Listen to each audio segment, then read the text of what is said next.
Hello class, welcome back. मैं आनंद जायसवाल। आज आप जो सभी से टॉपिक डिस्कस करने वाला हूं वो हमारा एसक्यूएल का आज का टॉपिक होने वाला है बेसिक कमांड्स। अब बेसिक कमांड डिस्कस करने से पहले मैं आपको थोड़ा सा ओवरव्यू दे देता हूं इससे पहले जो हमने डिस्कस किया है। ठीक है, तो हम अभी रिवीजन कर रहे हैं 11th क्लास का जो हमारा चैप्टर है डेटाबेस क्वेरी विद एसक्यूएल। तो अभी हम डेटाबेस बना के उसकी क्वेरीज को रिजॉल्व करने वाले हैं या इनका यूज करने वाले हैं। लेकिन इससे पहले हमने जो टॉपिक डिस्कस कर लिए हैं उसका ओवरव्यू बता देता हूं। हमने डिस्कस किया कि डेटाबेस क्या होता है, डीबीएमएस क्या होता है, फाइल मैनेजमेंट सिस्टम क्या है, डीबीएमएस क्या है, डेटाबेस मैनेजमेंट सिस्टम क्या है। ठीक है, उसके बाद हमने उसके एडवांटेज, डिसएडवांटेज और ये सारी चीजें और एसक्यूएल क्या होता है, ये सारी चीजें हम प्रीवियस वीडियो में डिस्कस कर चुके हैं। लेकिन अभी तक आपने अगर वो वीडियोस नहीं देखे हैं तो प्लीज उन वीडियो को जाइए, विजिट करिए और उनको एक बार रिव्यू करके फिर ये वीडियो देखेंगे तो आपको इजीली समझ में आएगा। सो आज हम क्या क्या टॉपिक डिस्कस करने वाले हैं उसकी बात कर लेते हैं। ठीक है, तो आज जो हम पर्टिकुलर टॉपिक डिस्कस करेंगे उनमें हमारा सबसे पहला होने वाला है आज का डेटा टाइप। अब हम सबसे पहले आज डिस्कस करेंगे कि डेटा टाइप्स क्या होते हैं। अब डेटा टाइप्स क्या होते हैं? डेटा टाइप ऐसा समझिए कि जब भी हम कोई टेबल बनाते हैं डेटाबेस में तो पर्टिकुलर कॉलम में किस प्रकार की वैल्यू स्टोर होने वाली है ये कौन डिसाइड करता है? Data type. उसके बाद हम बात करेंगे डेटा टाइप के एग्जांपल। अब एग्जांपल्स क्या होते हैं? एग्जांपल का मतलब है कि डेटा टाइप के कुछ कैटेगरीज दी गई है। जैसे फॉर एग्जांपल अगर हमें कैरेक्टर वैल्यू स्टोर करानी है तो हम कौन सा डेटा टाइप यूज करेंगे, हमें न्यूमेरिक वैल्यू स्टोर करानी है तो कौन सा डेटा टाइप यूज करेंगे, डेट एंड टाइम स्टोर कराना है तो हम किस किस प्रकार की वैल्यूज को स्टोर करने वाले हैं वो बात करेंगे। उसके बाद हम आज बात करेंगे, ठीक है, बेसिक डेटाबेस कमांड्स की। बेसिक डेटाबेस कमांड मतलब डेटाबेस अगर यूज करना है तो सबसे बेसिक कौन कौन सी कमांड्स होती हैं उनके बारे में बात करेंगे। और हम एक आज डेटाबेस भी बना के देखेंगे, या हो सकता है ये डेटाबेस में बेसिक कमांड डिस्कस करने के बाद डेटाबेस नेक्स्ट वीडियो में बनाओ, डेटाबेस बनाने के बाद सारे कमांड एंट्री वो सारा का सारा एक वीडियो में कवर करेंगे।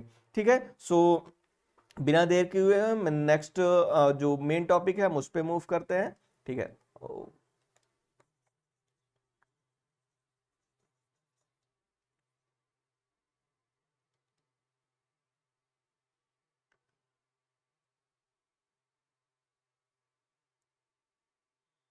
ठीक है, अब हम बात कर रहे हैं डेटा टाइप। सो डेटा टाइप क्या होता है?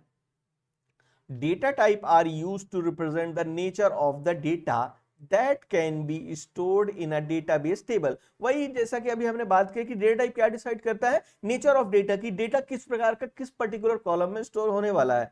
For example, in a particular column of a table we want to store a string type of data, then we will have to declare string data type of the column। वही एक example लिया कि अगर for example कोई एक column है जिसमें हम स्ट्रिंग टाइप की कैरेक्टर वैल्यू स्टोर कराना चाहते हैं तो हमें जो डेटा टाइप यूज करना पड़ेगा वो स्ट्रिंग टाइप का होगा। अब ये जो डेटा टाइप की कैटेगरी होती है वो कौन कौन सी होती है? स्ट्रिंग डेटा टाइप होता है, न्यूमेरिक डेटा टाइप होता है और date and time data type होता है। ये जो आपके सिलेबस का पार्ट है यही तीन डेटा टाइप आपके सिलेबस में मेनली है जो कि यूज किए जाते हैं। उसके अलावा बहुत से डेटा टाइप्स होते हैं और नेक्स्ट स्लाइड में आपको हो सकता है बहुत से डेटा टाइप मिले, लेकिन जो मेन कैटेगरी ये तीनों है उन्हीं वही मैं आपसे डिस्कस करूंगा। उसके अलावा हम अगर कभी डिटेल में पढ़ेंगे तो उनके बारे में डिस्कस करेंगे। ठीक है, चलिए तो नेक्स्ट स्लाइड पे मूव करते हैं। नेक्स्ट स्लाइड पे आते हैं और नेक्स्ट स्लाइड पे समझते हैं। अब जैसे ये दिया हुआ है डेटा टाइप्स के टाइप्स। अब डेटा टाइप की ये जो टाइप्स दिए हुए हैं इनका क्या यूज है सबसे पहले वो समझते हैं। ठीक है, सबसे पहला जो दिया हुआ है वो दिया हुआ है न्यूमेरिक डेटा टाइप। अब न्यूमेरिक डेटा टाइप क्या काम करता है? न्यूमेरिक डेटा टाइप की अगर आपको कोई नंबर वैल्यू स्टोर करवानी है तो आप बिट, टिनी इंटीजर, स्मॉल इंटीजर और इंटीजर इस टाइप के डेटा टाइप का यूज करके अपने कॉलम में न्यूमेरिक वैल्यू स्टोर करा सकते हैं। लेकिन न्यूमेरिक वैल्यू के साथ अगर आपको फ्रैक्शन वैल्यू स्टोर करानी है, फ्रैक्शन वैल्यू का मतलब होता है अगर आपको कोई पॉइंट वाली वैल्यू स्टोर करवानी है तो उसके लिए आप यूज करेंगे डेसिमल का या फ्लोट का। मतलब ये क्या करते हैं, ये एक प्रकार की फ्लोट वैल्यू को स्टोर कराने के लिए यूज किए जाते हैं। जैसे जो वैल्यू पॉइंट्स में होते हैं उन्हें हम फ्लोट वैल्यू और डेसिमल वैल्यू बोलते हैं। तो अगर हमें ऐसी वैल्यू स्टोर करानी है अपने कॉलम से, हम कौन सा यूज करेंगे? डेसिमल और फ्लोट या रियल। ठीक है, लेकिन अब इतने सारे दिए हुए हैं और जो क्या यूज स्टोर कराते हैं केवल न्यूमेरिक वैल्यू। तो न्यूमेरिक वैल्यू में सिर्फ एक से भी हो सकता था, लेकिन ये जो सारे के सारे डेटा टाइप्स दिए हुए हैं वो as per your requirement, as per size, मतलब कि आपकी जो रिक्वायरमेंट है उस हिसाब से आप डेटाबेस सेलेक्ट करिए, सॉरी डेटा टाइप सेलेक्ट करिए और अपने कॉलम में स्टोर करिए। तो इनकी स्पेशली जो मैटर करती है वो क्या मैटर करती है? साइज। हर एक का साइज अलग अलग होता है, वो आप अपने रिक्वायरमेंट के हिसाब से स्टोर करवा सकते हैं। दूसरा है हमारा डेट एंड टाइम। अब डेट एंड टाइम क्या करता है कि अगर हमें डेट एंड टाइम स्टोर करवाना है, ठीक है, अब डेट एंड टाइम कैसे, फॉर एग्जांपल अगर आप कोई फॉर्म भर रहे होते हैं तो आप कैलेंडर आ जाता है, सेलेक्ट करते हैं, वहां से डेट स्टोर हो जाती है। तो इस प्रकार की चीजों को, डेट एंड टाइम को स्टोर करवाने के लिए हम जो डेटा टाइप यूज करते हैं वो हमारे डेट एंड टाइम की कैटेगरी में आ जाता है। और थर्ड जो हमारी लास्ट कैटेगरी है, जो हमारे सिलेबस का पार्ट है, वो है कैरेक्टर और स्ट्रिंग। कैरेक्टर और स्ट्रिंग क्या होता है कि अगर हमें कैरेक्टर स्टोर कराना है, किसी का नाम स्टोर कराना है, एड्रेस स्टोर करवाना है, ठीक है, तो ये जो सारी वैल्यूज होती हैं, ये सारी की सारी क्या कहलाती है, कैरेक्टर वैल्यू। तो इस प्रकार की अगर वैल्यू हमें स्टोर करवानी है तो हम वायर कैर का यूज करेंगे या तो कैर का यूज करेंगे। ये तीनों कैटेगरी हमारे सिलेबस का पार्ट है और इन्हीं से रिलेटेड हमारे क्या है, फंक्शंस। तो हम इनको जरूर डिटेल में डिस्कस करेंगे। और उसके अलावा हम ये जो तीन नीचे के दिए हुए हैं ये हमारे सिलेबस का पार्ट नहीं है, तो हम अभी इनको क्या कर देंगे, स्किप कर देंगे। अब उसके बाद अगली स्लाइड में हम देखते हैं हमारी जो बेसिक कमांड्स है,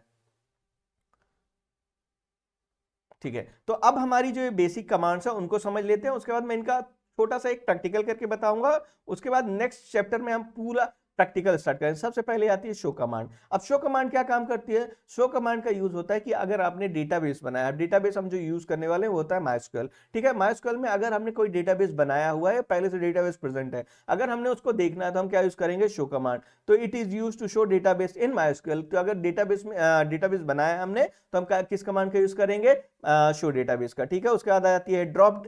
तो ड्रॉप कमांड का यूज क्या होता है, ड्रॉप अगर हमने डेटाबेस बनाया है और अगर हम उसे डिलीट करना चाहते हैं तो हम यूज करेंगे ड्रॉप कमांड का। उसके बाद आ जाती है यूज। अब यूज क्या होता है, यूज बहुत सारे अगर डेटाबेस है और अगर आप किसी में टेबल बनाना चाहते हैं तो किस पर्टिकुलर डेटाबेस में बनाना चाहते हैं या उसे एक्टिव करना चाहते हैं, तो उस पर्टिकुलर के लिए हम क्या यूज करेंगे, यूज कमांड। और लास्ट में आ जाती है हमारी क्रिएट कमांड। क्रिएट कमांड क्या करती है कि अगर हम डेटाबेस बनाना चाहते हैं तो कौन सा डेटाबेस बनाना चाहते हैं, ठीक है, टेबल बनाना चाहते हैं तो कौन सा बनाना चाहते हैं, तो बनेगा कैसे, क्रिएट कमांड की हेल्प से बनेगा, ठीक है। तो कुछ बेसिक कमांड्स मैं आज आपसे डिस्कस करूंगा, 2 या 3। हम अपना प्रॉम्प्ट ओपन कर लेते हैं एसक्यूएल का और उसे डिस्कस करेंगे तो आप लोग आसानी से और समझ पाएंगे, ठीक है। चलिए, तो जो मेन कमांड्स होंगी वो तो हम बाद में डिस्कस करेंगे, लेकिन एसक्यूएल की जो कुछ बेसिक कमांड्स है वो डिस्कस कर लेते हैं, ठीक है। तो अभी ये स्क्रीन में थोड़ा सा प्रॉब्लम है क्योंकि हमने अभी क्या है, ये इसका जो हाइलाइटर रिमूव नहीं किया, इसको रिमूव कर देते हैं, उसके बाद डिस्कस करते हैं इनको, ठीक है। ठीक है, अब हमारी स्क्रीन तैयार हो चुकी है जिसमें हम डिस्कस यूज कर सकते हैं हमारी कमांड्स, ठीक है। तो बाय डिफॉल्ट जो पासवर्ड होता है सबसे पहले वो हम इनपुट कर देते हैं। बाय डिफॉल्ट मैंने अपने इस एसक्यूएल डेटाबेस का पासवर्ड रखा है 1 2 3 4 5 6, वो इंटर कर दिया, ठीक है। ऐसा कुछ प्रॉम्प्ट आप लोगों के लिए भी अवेलेबल हो जाएगा। अब जैसे कि मैंने बताया शो डेटाबेस, तो यहाँ पे मैं लिखूंगा शो DATABASES, शो डेटाबेसेस लिखते हैं हम अगर हमें डेटाबेस देखने होते हैं कि पहले से कितने डेटाबेस बने हुए हैं। जैसे मैंने इंटर किया, ये देखिए यहाँ पे हमें शो हो रहा है कि हमारे पास पहले से ही इंफॉर्मेशन स्कीमा माइस्क्यूएल नाम से ये डेटाबेस पहले से अवेलेबल है। लेकिन अब अगर मुझे डेटाबेस बनाना है तो हम कैसे यूज करेंगे, डेटाबेस बनाने के लिए हम यूज करते हैं क्रिएट। क्या यूज करते हैं, क्रिएट, CREATE, क्रिएट। उसके बाद स्पेस देंगे, स्पेस के बाद हम लिखेंगे डेटाबेस, DATABASE, डेटाबेस लिखेंगे। उसके बाद हम लिखेंगे डेटाबेस का नाम, जो भी हम डेटाबेस का नाम देना चाहते हैं। हमने आपके लिए बनाया है स्कूल नाम का डेटाबेस, तो हमने क्या लिखा, स्कूल। हम इंटर करेंगे, इंटर करेंगे, जैसे आया query okay one reflected, it simply means जब भी क्यूरी ओके लिखा है तो मतलब आपकी जो कमांड है वो प्रॉपर है और एग्जीक्यूट हो चुकी है।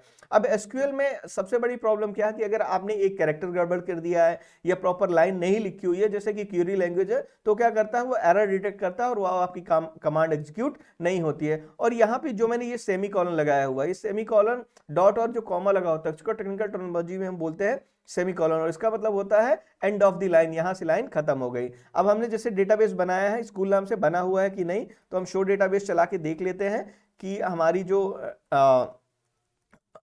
डेटाबेस क्रिएट हुआ है या नहीं। ये देखिए शो डेटाबेसेस, तो यहाँ पे हमें दिख रहा है 4th नंबर पे हमारा स्कूल नाम का डेटाबेस क्रिएट हो चुका है, तो हमने शो कर लिया, ठीक है। उसके अलावा अब मैं ड्रॉप बस और आपको चला के दिखा देता हूं, उसके अलावा नेक्स्ट सारी कमांड्स हम नेक्स्ट वीडियो में डिस्कस करेंगे, ठीक है। तो हम यहाँ पे कर देते हैं drop data BASE SCHOOL school. ठीक है, हमने जो अभी डेटाबेस बनाया स्कूल नाम से, हम उसको डिलीट करना चाहते हैं, एंटर कर देंगे। ये देखिए क्यूरी ओको शो डेटाबेस फिर से चला देते हैं। शो डेटाबेस से चला, देखिए ये सारे जो हमने अभी डेटाबेस बनाया था वो डिलीट हो गया। तो हमने अभी आज से क्या स्टार्ट कर दिया है, हमारे एसक्यूएल के प्रैक्टिकल्स। सो एक में हम बनाएंगे टेबल्स और उनमें रिकॉर्ड एंटर करेंगे, उसके बाद हम डायरेक्टली मूव करेंगे अपने एसक्यूएल फंक्शंस पे। तो हम फंक्शंस और ये कमांड्स एक साथ डिस्कस करने वाले हैं।